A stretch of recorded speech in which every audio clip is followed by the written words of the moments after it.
pada tahun 1998. Negeri ini porak-poranda. Reformasi baru saja mengguncang kekuasaan, mengakhiri rezim Orde Baru.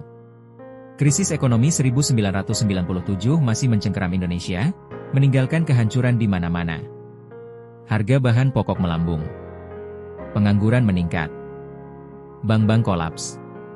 Dan yang paling mencengangkan, nilai tukar rupiah terhadap dolar terjun bebas, mencapai Rp16.800 per USD. Di tengah kekacauan itu, B.J. Habibie, Presiden Republik Indonesia yang baru saja dilantik, tahu bahwa tugas berat menantinya.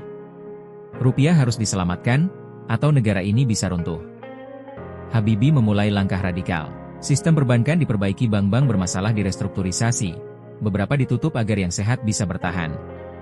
Pemerintah membuka kebebasan pers dan politik, mengembalikan kepercayaan publik. Namun, itu belum cukup.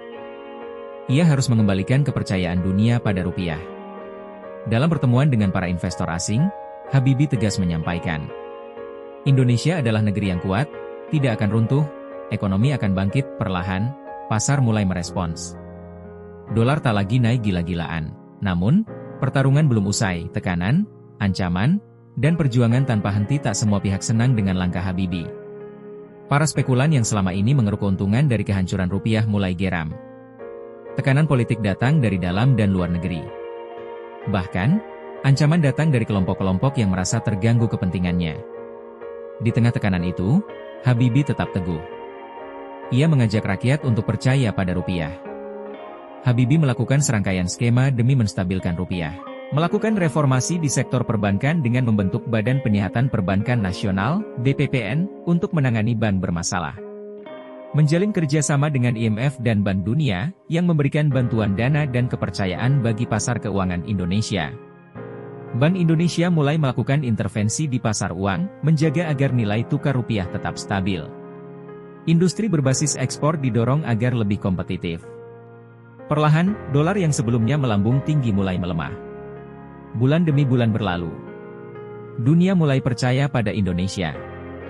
Investor kembali datang. Rakyat mulai melihat perubahan.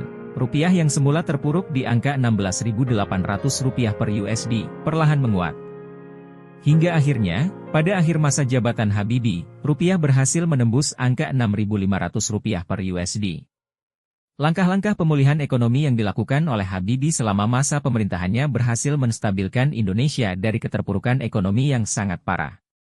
Dengan fokus pada stabilisasi rupiah, restrukturisasi perbankan, pengendalian inflasi, reformasi ekonomi, dan peningkatan kepercayaan investor, Indonesia mampu keluar dari krisis dan memasuki era reformasi ekonomi yang lebih terbuka. Meskipun masa kepemimpinannya hanya sekitar 1,5 tahun, kebijakan-kebijakan ekonomi Habibie menjadi fondasi penting bagi pemulihan ekonomi Indonesia di tahun-tahun berikutnya.